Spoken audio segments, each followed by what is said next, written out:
Well, good afternoon, my fellow Be Mindful leaders. Just out for a nice sunny walk here. It's been a bit rainy lately. You probably saw in one of my other videos. But the sun's out for a little while, so I thought I'd get out, get some fresh air, and talk briefly about meetings. Meetings and more meetings. So it's going to be a bane of your existence in most organizations, and only you can make them more efficient. Or you can be part of the problem or part of the solution. So we all know meetings happen. Some meetings we're part of are better than others, are more effective than others. But they do bite into our time, a big chunk of our time. And not only to participate, to attend, but also to prepare for them. So, this is just a quick little video to get your thoughts on your experiences and some of the things that you do to either not attend so many meetings, or what you do to keep people's attention during meetings. So I think from a management standpoint, let me put my sunglasses down. If I'm creating meetings, I do my best to only invite people that are actively involved in the smaller meetings. I'm not talking departmental meetings here that I hold. I'm mostly talking about day in day out meetings that I've planned maybe a week in advance. So there's the preparation for it, and I think prep is good. Do you have to be totally polished? No, but you should have an outline. You should know how long it's going to take, the meeting, and plan appropriately. Meaning that don't book a half-hour meeting and it takes an hour. That's not fair to everyone else. Also, you should have an agenda so that people can come with questions or solutions, or participate. If it's just you squawking during the meeting, then why don't you just do it through an email, right? Or so it's it should have purpose, right? In person. Now, I won't right now go into the hybrid or remote sort of meetings, because that takes on a whole different sort of flavor. So I'm just dealing with the brick and mortar. You're in the office having a meeting, you have a meeting room. So come prepared, send out your agenda, and make sure that people are going to attend, or if they can't, they at least, part of it's scheduling. So that's another thing. It's hard to get everyone together at the same time, but I'm assuming this meeting we're talking about is important and needs to be held. So there are going to be some people at the meeting that are need to have, others that are a backup. So there are times that people are mandatory. You might have to move the meeting around. Try to have those discussions before, through a quick message to them. Can you make it on this day at this time? Yeah, it looks like okay, well, I'll book it. We'll see. Get it on the calendar. There's nothing worse than someone sending you a message saying, oh yeah, I forgot to put it on or I forgot to invite you. We have a meeting in 15 minutes. Can you make it? Well, how does that make you feel? Not very important, right? So I think you got to plan these things. And if they're a prompt tune, that's one thing, right? If you need a quick huddle, but try to, have the week on your calendar with meetings proactively. So that takes forethought. That takes you taking the time to figure out ahead who I need to talk to about certain things. It could be an upcoming project. It could be staffing issues. Could be a normal sync up you have weekly, right? So plan, treat people with respect. Make sure that you're giving them the time. Make sure they know what's happening. And when you're in the meeting, there's a whole dynamic here. And I'd be very interested to know how you deal with meetings, because if you're a participant in a meeting and you come in and you're rushed, you're on your phone, you're in the middle of something else, and you're trying to be in the meeting at the same time, that's not a good vibe. So if I'm hosting a meeting, there's no cell phones on. Everyone shuts their laptops. Actually, don't even bring your laptop, right? Because those type of distractions slow a meeting down. And if you let that happen as a host of a meeting, and you don't have to be the senior person in the room. You can nicely say, here are basically the rules of my meeting, or here's how I want to run my meeting, and the less distractions, and we can get things done and get you out of here back to your normal job. So yeah, no cell phones. If people need to go out of the room, quietly go out. Yeah, there's so much involved, and it really depends on your culture too, and the type of meeting.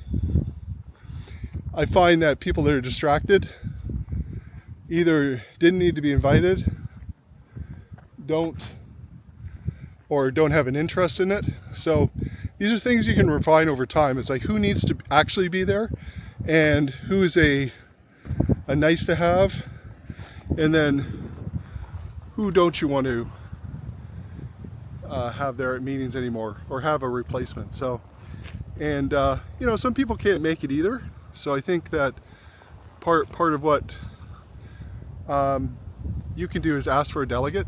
Maybe a lead or something that can be there on your behalf. So yeah, I would say most meetings shouldn't be more than an hour, and that's packed. That's with Q&A and stuff. So anything more than that is really needs to be broken up more. And I think that as far as you hosting it, doesn't mean that you're doing all the talking either, right? So you could, in your agenda, ask or kind of line out what you need from certain people, and they can provide that during the meeting. If it's PowerPoints, then you got to get certain slides for your deck. If it's verbal, then let them know that, just a verbal update. Or is it a problem you're trying to solve, so that you need everyone in the room? So that's the time estimate. 30, most likely an hour. If it's worth booking in advance, it's probably something that needs a little bit more forethought. And yeah, like you said, hosting it doesn't mean that you talk and everyone listens. I think that's a misnomer that a lot of people have, that and I hear this even from the people that participate, saying, okay, well, what's going on? You called the meeting. What do you need, right? What's going on? And it's kind of a crappy way to start a meeting, right?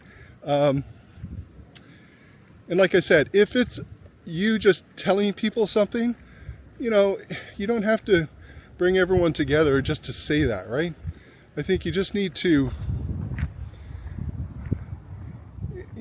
meetings are meant, in my opinion, and what's worked well for me, meetings are a collaboration, or a sync up. And if it's a multidisciplinary meeting, you might need an update from tech support. You might need one from development. You might need one from sales. So that's what I mean by collaborative. So yeah, just pick your meetings, because at the end of the day, and what I've had is, in one scenario with one team I had middle managers and leads, and when I came into it, the leads were always in meetings, or the managers, or I had leads, managers, and myself in the same meeting, and I'm going, this is when I first started. So I had to unlearn or unteach people what meetings really meant, because having 3 representatives for a department, lower, middle, and upper, that, to me, what that says I don't trust any one person, and I don't want everyone there. So if I need to shoot it up, I got someone right there. So ultimately, I pulled myself out of a lot of the meetings so I can concentrate on my job, right? Because again, I didn't want to come across like I didn't trust my leads or my middle managers, that they couldn't represent the department or make the decisions, right? And this goes into my other videos. You should really watch them on emotional intelligence. Trust in your team. Show them that you trust. Don't just tell them I trust you. So yeah, and the best thing you can do beyond that is just say, hey, if there's something I need to know, just tell me after the fact. Send me a quick email or drop by my office, and we can chat. Fine. And I see this in other companies I've been at, but this one was kind of ridiculous, where everyone in the department was there for some other department's meeting. So it's just overkill, and especially in my niche, when we started getting out of a certain type of development, right? Waterfall, it's called.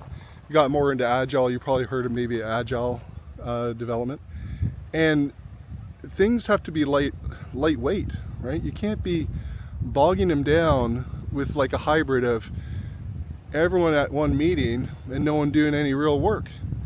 You have to be nimble. You have to rely on the process instead of this person doesn't know and this person knows the other thing, so I got to invite them both to a meeting. So I'd like I'd love to hear your successes and your wouldn't call them failures, but things you've learned about either participating in the meetings that you wish would change, and you should change them, or how do you host them that works for you.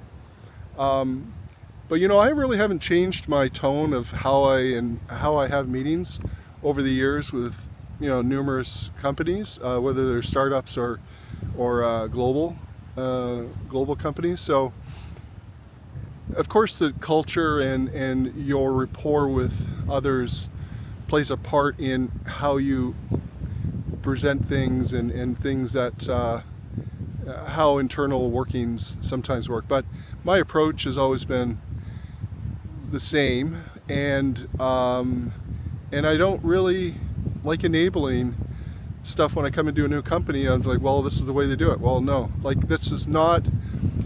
And this is where, as leaders, you need to, even when you're a young leader, is stand by your morals, stand by what you feel is right and what works for you, right? What's effective for you, and takes into account everyone else and respects them and respects their time, because in turn they're going to respect you, and they might even start holding meetings like you, right? Because meetings are such a huge part of our workday, whether it's software development or others, any office job, right? Even any office job, you got meetings, right, to go to. So, whether you're participating in it or not, come prepared. If you're a participant, come prepared. That's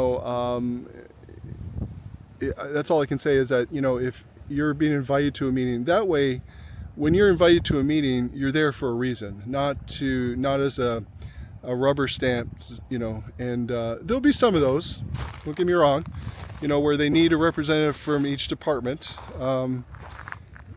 and you might be that person, right?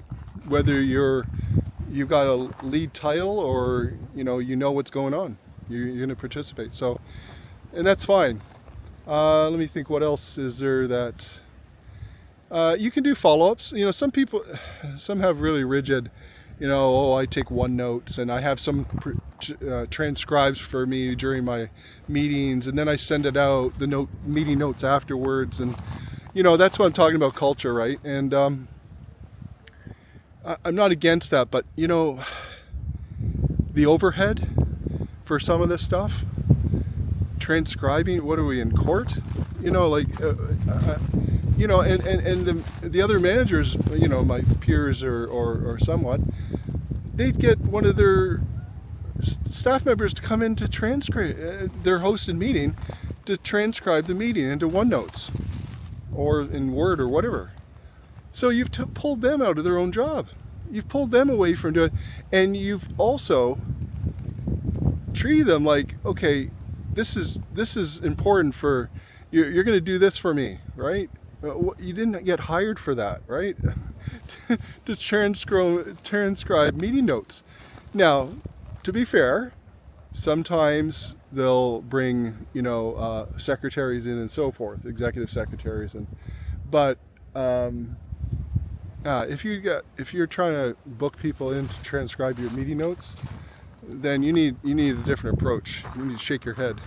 So I think it's a little too formal for, I think the host can send something out. I mean, they can take notes, like bullet points.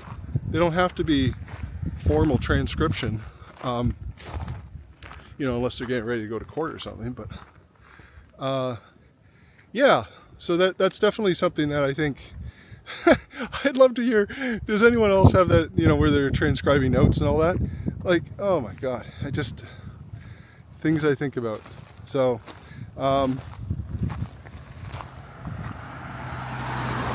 it's always nice, when you invite people to a meeting, you're taking them away from their job too. And whether it's part of your own team or not, thank them. Thank you for taking the time to come to the meeting. I'm glad you came. Thanks for your feedback or your updates. And then by saying that, you'll get a sense also whether they found any value in your meeting or not. And you can use that as feedback for next time, saying, okay, well, maybe I don't need to invite everyone and their dog, right? I think the underlying pressure here is, if you don't invite people, some cultures like this, if you don't invite people, they don't feel wanted, they don't feel important, but they just sit there and listen or poke holes in things, or disruptive. And so you can't win. You either invite them and they walk out because they got something else to do, or you don't show up, or you don't get invited, and they wonder, well, why wasn't I invited then, and all that. So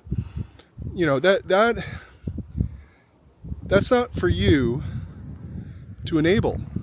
Okay, if you're hosting a meeting, it's your meeting, and if they don't like it,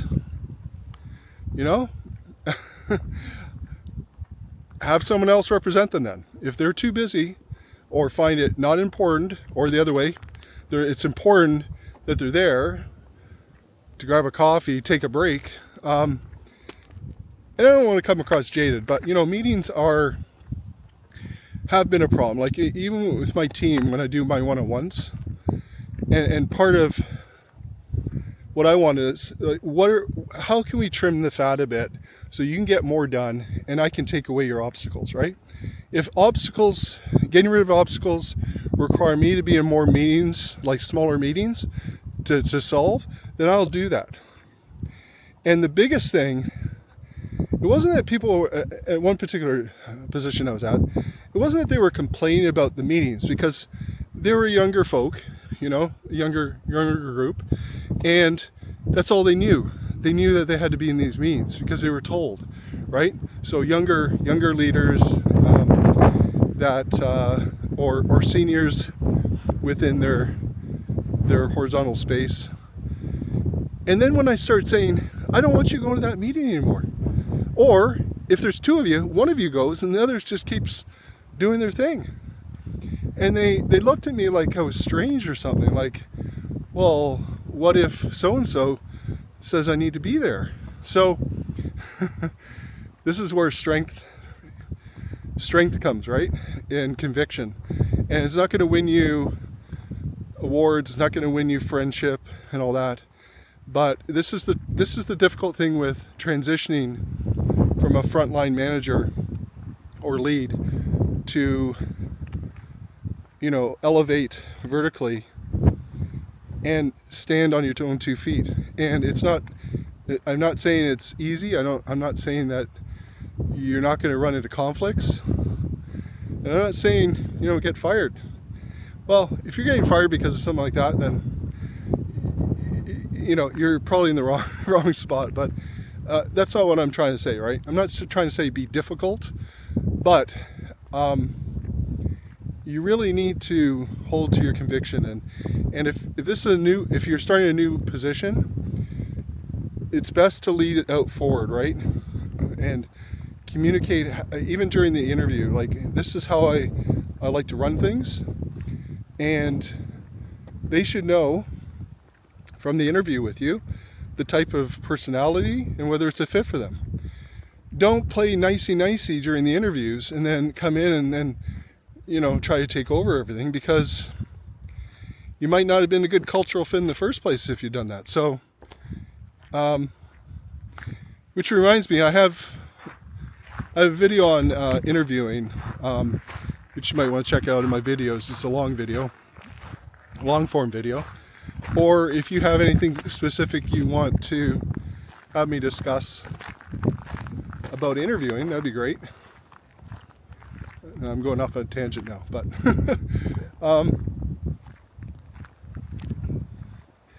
yeah, I think that the thing is to be consistent in your approach, be consistent in what values you bring, because if you're waffling around, then don't expect to have good team unity, right? Don't expect that your expectations are going to be met because you're communicating a different way this time.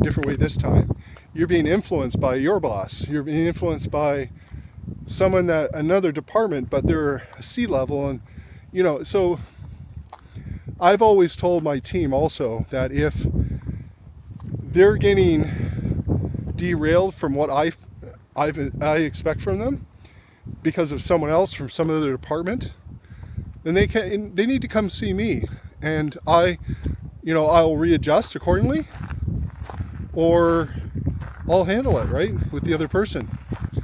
So I'm there to protect my team. More importantly, we have outcomes that we want to be successful for as a team and on time.